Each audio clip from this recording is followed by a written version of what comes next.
3, 2, 1, 0.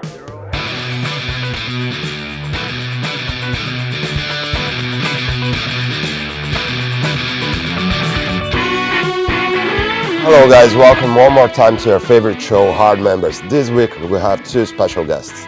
Yes, indeed. In today's show, we're joined by Keelan O'Reilly of Post Party Band. We're also joined in the studio by Lester Callanan, also known as the Nerdy Bartender. He's going to be showing us how to make some beautiful cocktails at home. So let's make this hard.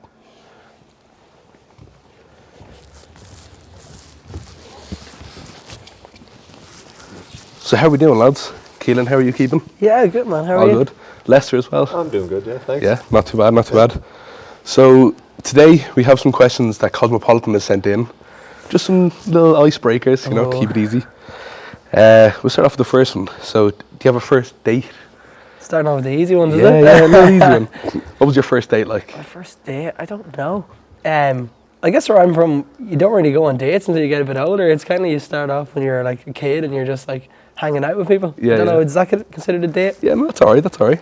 Yourself, Lester? For myself, I don't know, like, you go on like play dates when you're like a little kid. A little bit older, No, I think my first date was literally just, I'll go to the Chinese and then we'll go to the cinema afterwards. And I think I got dragged to Twilight. It's not too bad. Yeah, it could be worse, yeah. Could be worse. Any pickup lines? You ever had any pickup lines that have worked? Oh, you or any that definitely were have. terrible? Oh, I'm so bad at them. I'm the worst at them. But I love hearing cheesy pickup lines. Right. Yeah. And then you always hear them in the bar all the Yeah, time. surely in the bar you But hear them. they, you always, like, I actually get told pickup lines more so than me saying them. Right. Because I'm just like, I'm a bartender, here's your drinks. But, yeah, best one is just like, oh, what was it? Oh, is your hand heavy? It's Right. like, why? Oh, do you want me to hold it for you? That's good, that's good. it's cheesy, deadly when I they, like it. it's deadly when they flop and you get to see it. Oh, that's brilliant. Do you have any gigs coming up soon? Yeah, actually, me and the guys were playing in the Workman's Club on the 20th of May. Lovely. It's sold out already, which is really, really cool, you know. It's our first show since the pandemic, so it's been like Yeah, a really fantastic. weird experience, but now we're back at it, so looking forward to it. Lovely, lovely. Well, that was fun. We're going to run into a little quick break now. Not too bad. Please stay tuned, and we'll be doing a cocktail class with Lester a little bit later on. He'll be showing us how to do cocktails at home. We'll ask a few more questions. Do you ever get nervous on a date? And do you think being a performer helps you with that?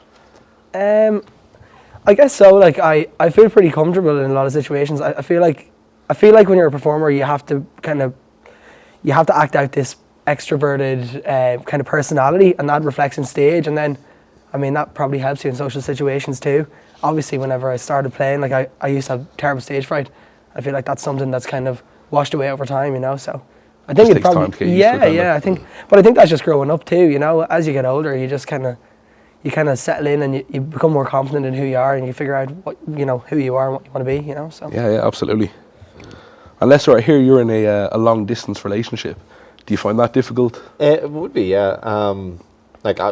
We talk a lot on like WhatsApp and like video messenger and stuff. It's a lot easier nowadays to do it because you absolutely. can just keep in contact. But yeah, no, it is definitely a challenge, but it's obviously worth it to me. Yeah, absolutely. Yeah. Yeah. You're going over to. I'm visit actually soon flying now? out 6 a.m. in the morning. Lovely. So I'm lovely. going from here to doing all the prep and then heading on out. Perfect. Glad you could make it. Yeah, it was good fun. Yeah, absolutely. For how long have you been there? I'm going to be going over there for, 5-6 days? So I'll be back next week with all my stories and maybe gifts. you're hopeful. Yeah. Bring me a jersey. Oh, yeah. Will do. I'll get you a Knights Lakers one. Thank you. No worries. I know you support. You've been doing live streaming on Twitch and stuff as well. I do, How yeah. do you find that? I am a huge nerd. I like playing games and stuff and just talking. But yeah, it's fun. It's more for my own entertainment more so than anything else. I do it because I like it. It's a nice, relaxing, just let everything out, talk about my day, talk about what's happened in work, and then just relax and play games with friends. Yeah, lovely. I started doing it during the pandemic, and it was a way to hang out with friends because you couldn't travel. And you like got to do this instead, so you just hop on there, play your games, and have fun. Yeah. good. It's a good idea. We get into a few little weirder questions. Kinda. So have you ever like lied to a girl to get her to go on a date with you? I haven't, but a friend of mine had a really weird situation where he went on a date with a girl and he wasn't sure if it was going to work out. So he told his best mate to get a date for the same night, and he was like going through like Tinder, swiping right on everyone, just trying to get a date for the same night. And when they went into the restaurant, they were sitting at the table next to each other, pretending that they didn't know each other, and then like going up to the bar and like chatting away. And luckily, it all worked out for my mate, and he ended up, you know, going out with the girl. But he was lying to her whenever he was, you know, like, yeah. That's pretty funny. That's pretty funny. Yeah. Do you believe in love at first sight? Is that a thing that's... I don't know. No. I don't know. It's a difficult one. It's a difficult one. I wouldn't. To me, it's like you have to get to know someone before you're going to actually fall in love. You might like superficially go, oh yeah, cool, but you're not actually going to fall in love until you actually know them. Yeah, that's fair. Do you have any role models growing up? Anyone you looked up to that you thought, I want to be like them? I mean, like I was really big into sport when I was younger, so like loads of like sports stars, like, you know, Steven Gerrard. I think that's every kid though, isn't it? And like a lot of the like local like football players, like from where I was from and stuff. And then obviously like I got into music when I was a bit older, and like now I'm in a band, so I have loads of role models like David Bowie, all the kind of like classic rock musicians, you know, that kind of inspire me now, you know. So yeah, I think as a kid though, I was more sports oriented, so definitely people like that, you know. Yourself, Lester, any role models? Yeah, well, my one was, I was a huge nerd and always used to play around as a kid, pretending I was Indiana Jones. Like, not even going to lie. That I was like, yeah, I have my hat, I have my little toy whip, I'm Indiana Jones, let's go hunting, like archaeology. And I was like, yeah. Digging up the back garden. Yeah, I had friends. His mom was fuming, the garden's in bits. Now, Daniel, I hear you have a good date story from your last date. Is this true? Oh, spill the beans. Well, kind of, actually. But we're ready. It's not the best story ever, but it was a little bit weird, especially for me. Different country, different culture, different everything. So they could make my life easier. Yeah. But wasn't that easy. Wasn't too bad. Wasn't too bad. But yeah, was great. Okay, in the end. Do you find like the experience of dating, say, like an Irish girl as opposed to dating like a Brazilian girl is very different? It is because of the culture. Like every country has your own culture, your own way to grow up as a person. So for us South Americans, it's the weather is different, everything's different, and all the atmospheres changes because of all the culture. So it's funny, actually. Takes some getting used to. Yeah. The rain as well, yeah. Yeah, that's it.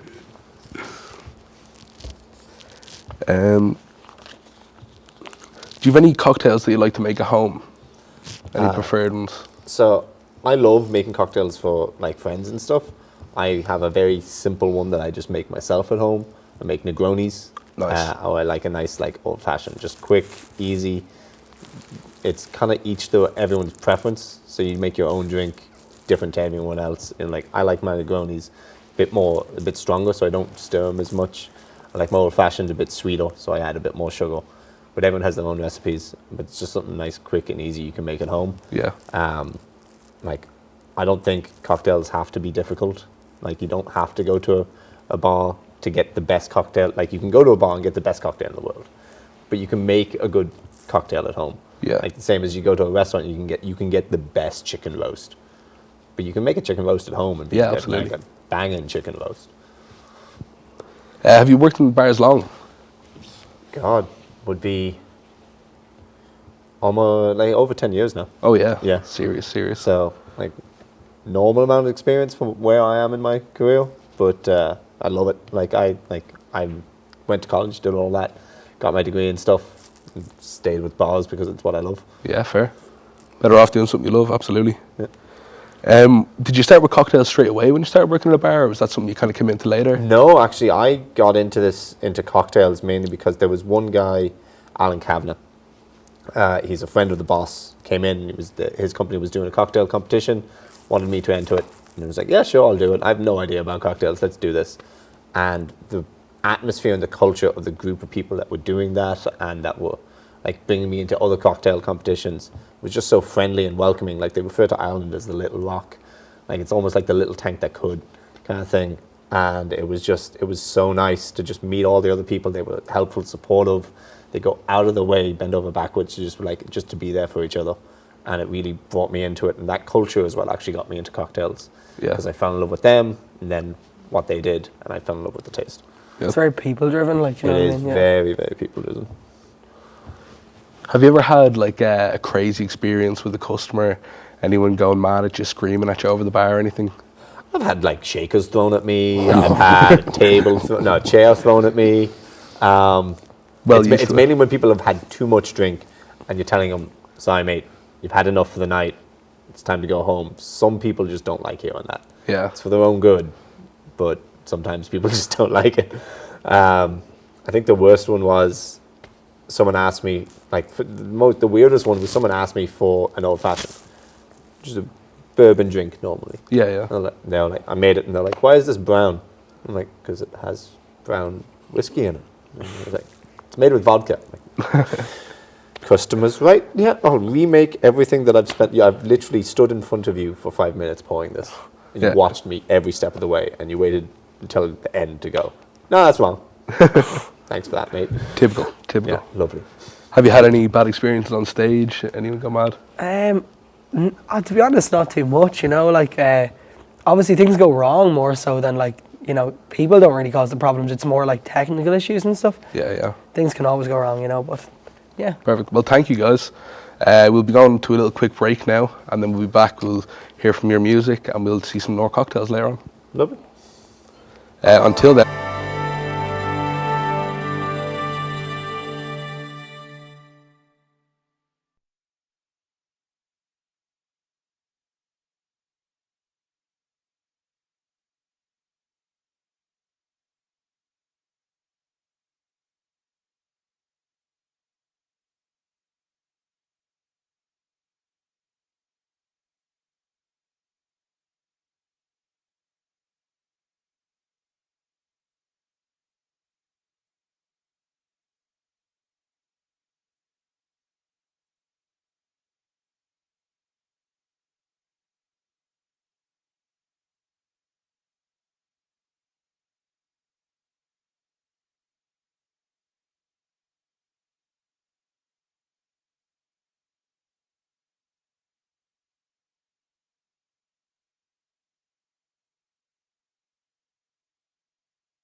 And we are back. Thank you everyone for staying tuned.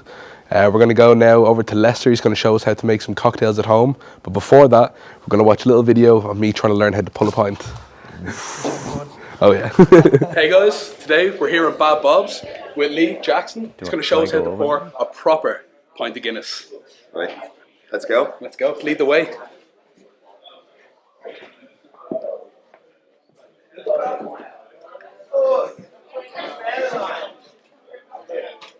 things first, Richie. Yeah. Need to grab your Guinness branded glass. Okay, perfect. Put it right up to the top. 45 degrees. Straight down like that. Yeah. And let it pour a little bit. Straighten it up to about the harp. And there you go. Now we're going to leave that settle for about 119.5 seconds. And then we're going to top it up again. Okay, perfect, perfect. So, we wait a little while. The Guinness is ready to pour. So we do is grab our glass. Straight up to the top again, and you want to draw out the pint. Draw it out. And there you go. Perfect pint. Now, Richie. Now it's your turn. My turn, okay, okay. I'm ready. Oh, yeah, okay, great. Yeah. That's not right, no?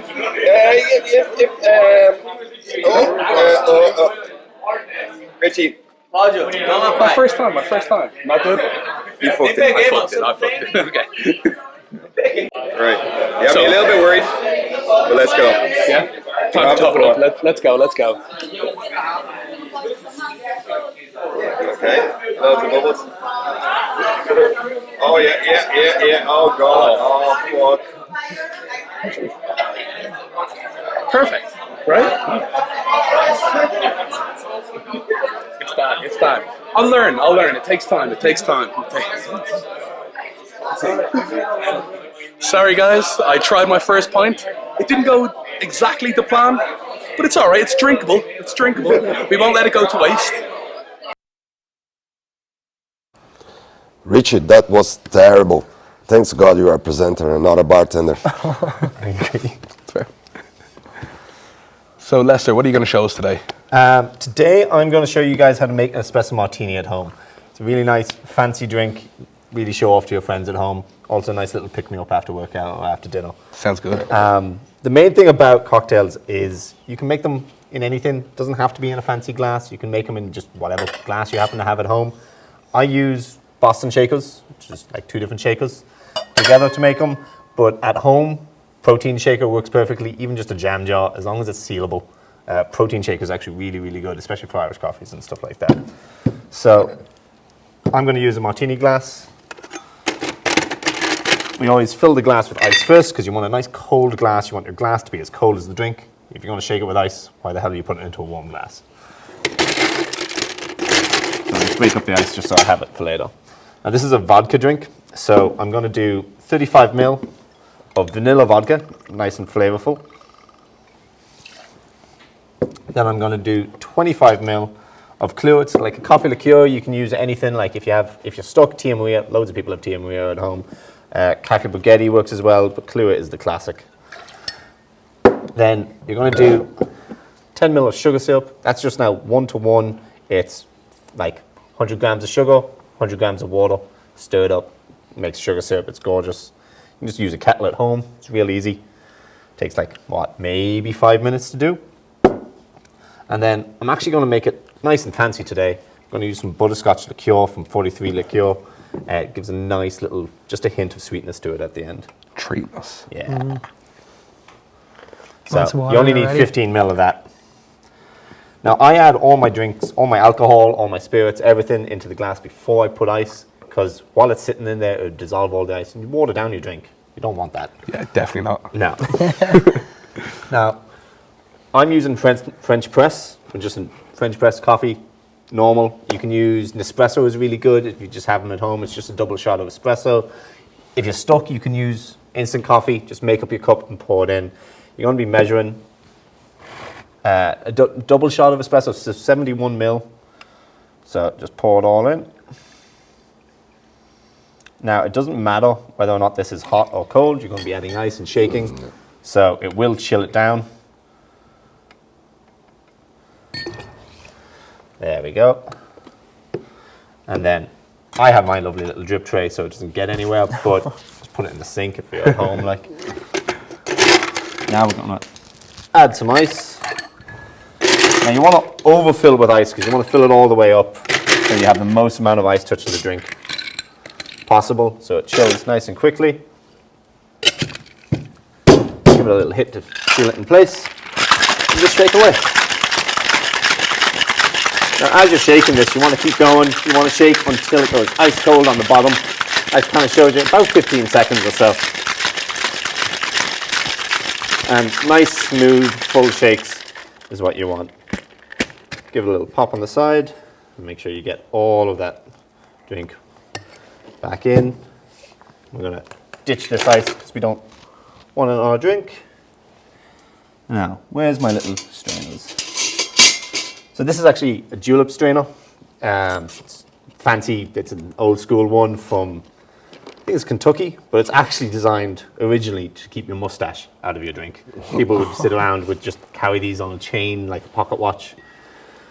And anytime you're drinking with all the beards and stuff, you just have that. I might get myself one. I don't think you need it just yet. 8 weeks, 8 weeks Corona.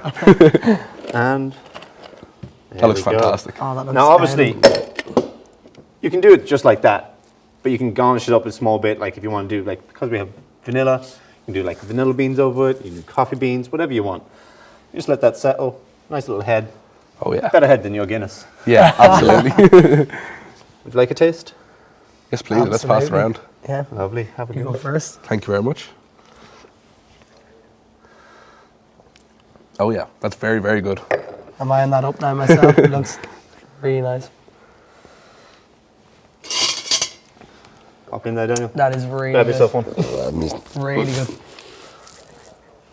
So would you have any other recommendations for cocktails you can make at home for beginners? Oh, really good. Super, super easy. Super easy ones. Like I said, the one I make at home would be Negroni. It's a gin cocktail. So I'd use Campari, which is Italian herbal liqueur. I use sweet vermouth, like Martini Rosso is a good one. Now, this is one thing that everyone always does at home. They keep all the spirits in the spirit cabinet down at home. And you'll have your vermouth in your spirit cabinet. Vermouth is made from wine. Right. You need to chill it. Once it's open, it goes in the fridge. It will go off in about 2 weeks. Yeah. If you don't keep it in the fridge. So everyone that has them sitting at home probably doesn't know that, and they're probably having bad martinis. So you do equal measures, just whatever you happen to have at home. You can make it as big. You can have a wine glass of each measure if you really want, or you can just do a shot. So you like do a party. gin, Campari, sweet vermouth, over ice with a bit of orange. It's Lovely. gorgeous. It's nice. I do an old-fashioned as well, which is real nice, which is why I have these lovely little biddles. Oh yeah. And a bit of sugar. So you just do a bit of sugar, 3 dashes of bitters, 70 ml of your nice favourite bourbon, and then stir it up. Maybe a bit of water to if you don't have the sugar syrup and you use an actual sugar. Lovely stuff. Again, with a peel of orange. It's That gorgeous. was awesome. That was absolutely amazing. We have Post Party, who's going to be playing for us a little bit after the break. Yeah. Just a little bit. Can you tell us what you're going to play? Yeah, we're going to play Being Honest for you guys. Hope you enjoy. Yeah, absolutely. Sounds good.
We are back, members. As we promised, here is post party. And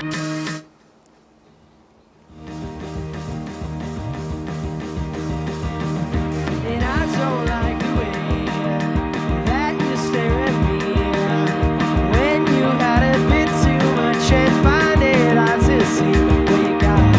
Well, you got it right. Don't blame me. And you don't like the way that I overdress. You are always wondering who I might have to impress, but I got it right.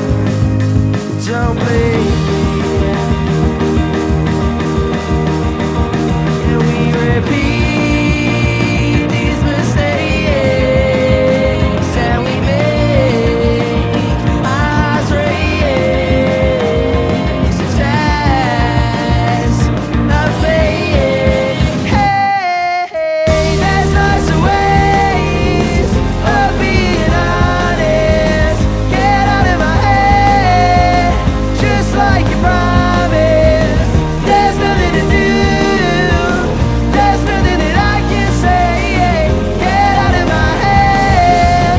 Get out of my head. I don't like your friends. They only see the flames. They say they are changing, but keep treating you the same. They got it wrong. Got it wrong. Don't blame me. And we repeat these mistakes that we make. Eyes raised as a fade. Hey, there's lots of ways of being honest. Get out of my head, just like you promised. There's nothing to do. There's nothing that I can say. Get out of my head. We've seen the signs. We have been here before. We're going backward.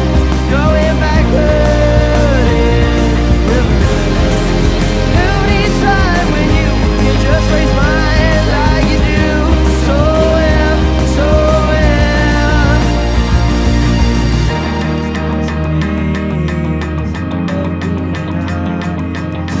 Get out of my head, just like you promised. There's nothing to do. There's nothing that I can say. Get out of my head. Get out of my head. There's lots of ways of being honest. Get out of my head, just like you promised. There's nothing to do. There's nothing that I can say. Get out of my head.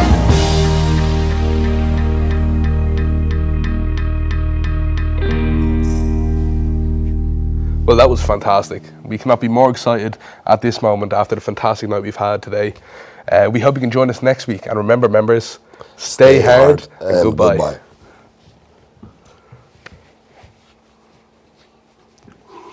Finish.